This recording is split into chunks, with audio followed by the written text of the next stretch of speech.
सन्माननीय मुख्यमंत्री महोदयांनी आज जो राज्याचे उपमुख्यमंत्री अजितदादा पवार आणि अनेक दिवंगत नेते आहेत त्यांचा शोकप्रस्ताव मांडलेला आहे, त्यांना पाठिंबा देण्यासाठी मी उभा आहे.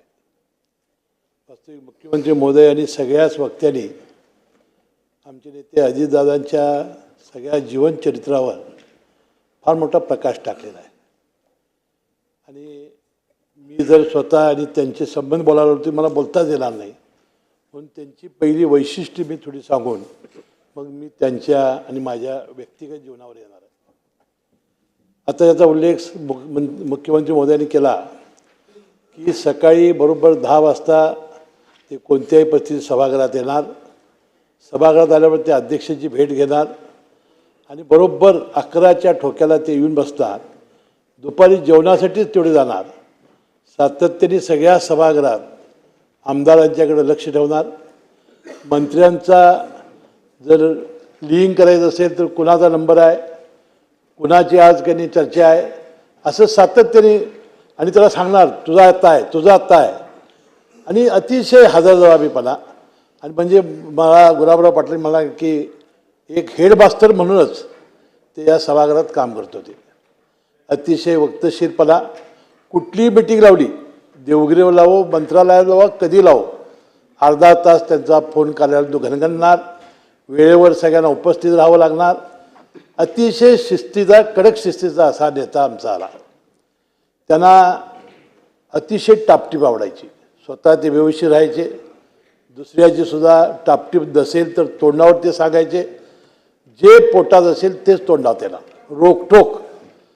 मला खरोखर आश्चर्य वाटतंय की इतका रोखठोक आणि जे सत्य असेल तो बोलणारा आणि पूर्णपणानं 8 वेळेला आपल्या बारामती मतदारसंघामध्ये 1,00,000-1.5 लाखाच्या वर निवडून येणारा असा व्यक्ती असू शकतो. आपल्याला माहिती आहे की निवडणुका जिंकण्यासाठी कसं गोड बोलतो, काय काय करतो, पण तो अजितदादांचं तसं नव्हतं. जे योग्य काम असेल ते चटकन होणार. अधिकारावर प्रचंड वचक, प्रशासनावर प्रचंड वचक. आणि जर त्याचं काम जर योग्य असेल तर गट, पार्टी, पक्ष, जात काही बघायचं नाही. ते काम लवकर ताबडतोब कसं होईल यासाठी सातत्यानं ते प्रयत्न करायचे.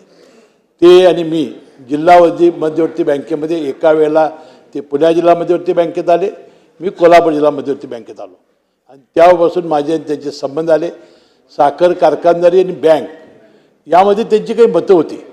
आणि विशेषतः अलीकडच्या काळामध्ये साखर कारखानदारी कशी तोट्यात आहे, दरवर्षी FRP कशी वाढते, कोजनचे दर कसे कमी येत आहेत, इथेनॉलला कसं सरकार आता त्या इलेक्ट्रिक वाहनामुळं किंवा ह्याच्यामुळं ते इथेनॉल घेत नाही, याचे अनेक प्रश्न ते सातत्यानं मला सांगायचे.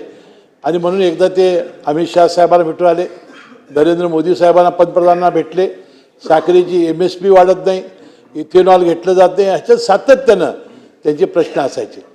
आता बँकिंग रेग्युलेटरी ॲक्टमध्ये 10 वर्ष बँकेच्या संचालकाला राहता येता नाही, तर ते म्हणाले होते की जिल्हा परिषद निवडून झाल्या की आपण अमित भाईला भेटून येऊन की आपण सांगू की जिल्हा मध्यवर्ती बँका किंवा कोणत्याही बँका एखादा संचालक चुकीचं करत असेल तर कायद्यानं कारवाई करा. परंतु एकेकाकडं लोक आहेत म्हणून लोक ठेवी ठेवतात, हा सुद्धा प्रश्न त्याच्यासमोर मांडला पाहिजे. ही भूमिका ते सातत्याने मांडायचे. कोल्हापूरवर त्यांचं फार मोठं प्रेम होतं. बारामतीचं साहजिकच होतं. कुठलीही चांगली गोष्ट ती बारामतीत आलीच पाहिजे आणि चांगली केली पाहिजे. त्याचा उल्लेख प्रभूसाहेबांनी केला. सातत्याने ते जागरूक राहायचे. आणि बारामती शहर जर तुम्ही बघितलं असाल, ज्या दिवशी 28 तारखेला सकाळी एका मला मित्राचा फोन आला की कळालं काय, मी म्हटलं काय झालं, तर दादांचा आम्ही जिल्हा परिषद निवडणुकीच्या घाईत होतो की अपघात झाला विमानाचा आणि तुम्ही ताबडतोब TV लावा. मी TV लावला आणि अनेक वक्त्यांनी सांगितल्याप्रमाणे पहिल्यांदा जखमी अवस्थेत, नंतर जी दुःखद वाईट आम्हाला आयुष्यात कधी वाटलं नव्हतं की स्वप्नात वाटलं नव्हतं की आमच्या नेत्याची अशी बातमी आम्हाला समजेल आणि अशा अवस्थेत ते समजेल. ते काळानंतर आम्ही ताबडतोबीनं बारामती गाठली आणि 2 दिवस बारामतीत आम्ही कधी झोपलो नाही. आणि संपूर्ण महाराष्ट्र मला वाटतं 2 दिवस TV समोर बसून होता आणि माझ्या नेत्याचा घेत होता की इतके जवळचे संबंध माझे. 1999 साली मी निवडून आलो. 2 महिन्यात मला त्यांनी मंत्री केलं. 2-3 महिन्यात त्या 2 मंत्री होते जिल्ह्याच्या आमच्या. बाबासाहेब कुपेकर आणि दिग्विजय खानविलकर मला तिसरा मंत्री केला. 9 वेळा मंत्रिपदाची शपथ घेतली. दादा म्हणायचे की माझी शपथ झाली की साहेब तुमची शपथ होणारच. 9 वेळा 6 वेळा मी निवडून आलो. 1999 सालीपर्यंतपासून 9 वेळा मी मंत्री झालो. यावेळा ते मला सोडून गेले. मी त्यांच्या मुठ्यात मला शांती अर्पण करतो. आणि त्याला दिष्ट लागली. ते अतिशय कपडे बिपडे अशी व्यवस्थित वापरायचे. तुम्हाला माहिती असेल की विधानसभेमध्ये नागपूरला अधिवेशन असलं की जोधपुरी कोट वेगवेगळे रोज घालायचे. इथं हिवाळी अधिवेशन असलं की रोज जॅकेट नवीन आणि उन्हाळ्याच्या वेळेला फक्त पांढरा झब्बा असे 3 विधानसभेचे त्यांचे ड्रेस असायचे. रोज ते कपडे बदलून व्यवस्थित यायचे.